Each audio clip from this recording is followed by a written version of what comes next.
5 चुनावी राज्यों के लिए तारीखों का ऐलान कर दिया गया है। इसके साथ ही कोरोना के बढ़ते आंकड़ों के मद्देनजर आपको बताते चले तमाम गाइडलाइंस, तमाम सख्ती, तमाम पाबंदियां चुनाव आयोग की ओर से जारी की गई हैं, जिसमें स्पष्ट तौर पर 15 जनवरी तक के लिए कहा गया है ना आप रैली कर पाएंगे, ना आप जनसभा कर पाएंगे और घर घर जाकर सिर्फ 5 लोगों को ही मतदाताओं को लुभाने की दी गई है इजाजत।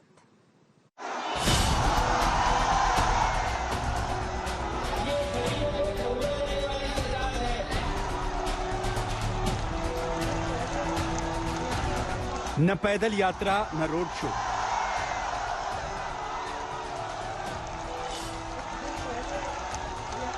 न रैलियों में भीड़ इकट्ठा करने की इजाजत और न नुक्कड़ सभाएं।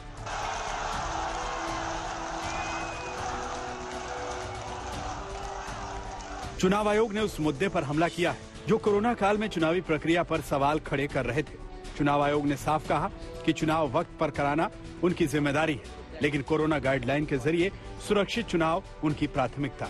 ऐसे में रैलियों में भीड़ पर चुनाव आयोग ने शिकंजा कसा है। 15 जनवरी तक चुनाव आयोग ने रैली, रोड शो, साइकिल यात्रा, पद यात्रा पर रोक लगाई है। डोर टू डोर कैंपेन में 5 लोगों से ज्यादा की इजाजत नहीं होगी।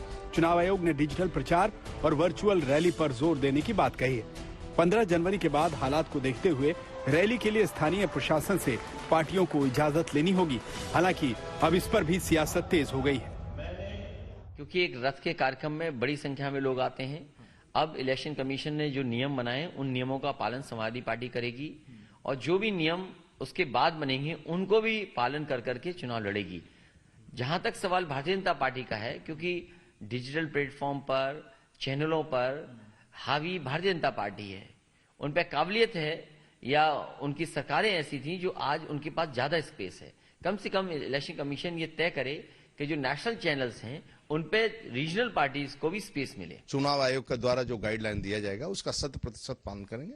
संगठन का मेरा ढांचा मजबूत है, चुस्त है, दुरुस्त है और मैं बूथ स्तर पर संपर्क करेंगे, लाभार्थी से संपर्क करेंगे, लोगों से क्योंकि लड़ाई कामदार नामदार की है और कामदार नामदार की लड़ाई है। जो लोग केवल नाम करते हैं, केवल ऐसे घराने में पैदा हुए हैं और एक गरीब परिवार में जन्म लेकर लोगों की, गरीबों का कल्याण करता है, काम करता है, इसलिए कामदार नामदार की लड़ाई है और फर्क साफ है। इतना ही नहीं, सभी एजेंसियों को अलर्ट किया गया है। सभी कार्यक्रम की वीडियोग्राफी होगी। वहीं 900 ऑब्जर्वर पूरी नजर रखेंगे। गैर कानूनी पैसे और शराब पर भी चुनाव आयोग अपनी नजरें गड़ाए रहेगा। चुनाव में पैसे को खर्च करने को लेकर भी चुनाव आयोग ने नई लिमिट जारी की है। यूपी, पंजाब और उत्तराखंड में 40 लाख रुपए हर कैंडिडेट खर्च कर पाएगा। मणिपुर और गोवा में यह खर्च की सीमा 28 लाख रुपए होगी। उम्मीदवारों को आपराधिक जानकारी देनी होगी। उम्मीदवार ऑनलाइन नामांकन कर सकेंगे। सुविधा ऐप के जरिए ऑनलाइन नामांकन हो जाएगा। Political parties and candidates are advised to conduct their campaign as much as possible through digital, virtual media platforms, mobile-based mode instead of physical mode, ensuring strict compliance of COVID safety norms. चुनाव आयोग ने काफी मंथन के बाद corona को देखते हुए पूरा खाका तैयार किया है। सभी चुनाव कर्मियों को दोनों वैक्सीन लगानी होगी।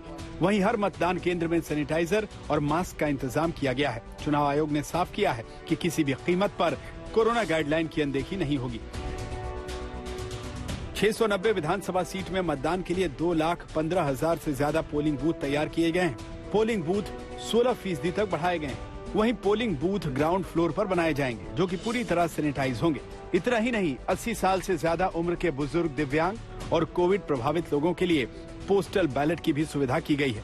हर बूथ में 1250 मतदाता वोट डाल पाएंगे। मतदान के लिए 1 घंटे ज्यादा वक्त बढ़ाया गया है। वोटर्स को पहली बार चुनाव नियमों की पर्ची दी जाएगी। चुनावी नियमों का उल्लंघन करने पर एक्शन लिया जाएगा। अब सवाल खड़ा होता है कि कोरोना को देखते हुए नियमों का ऐलान तो हो गया है, लेकिन इसे लागू कराना भी चुनाव आयोग के लिए बड़ी जिम्मेदारी है, क्योंकि पिछले चुनाव में रैलियों में भीड़ हो या फिर चुनावी कर्मियों की कोरोना से मौत, चुनाव आयोग सवालों के घेरे में था। आज तक ब्यूरो।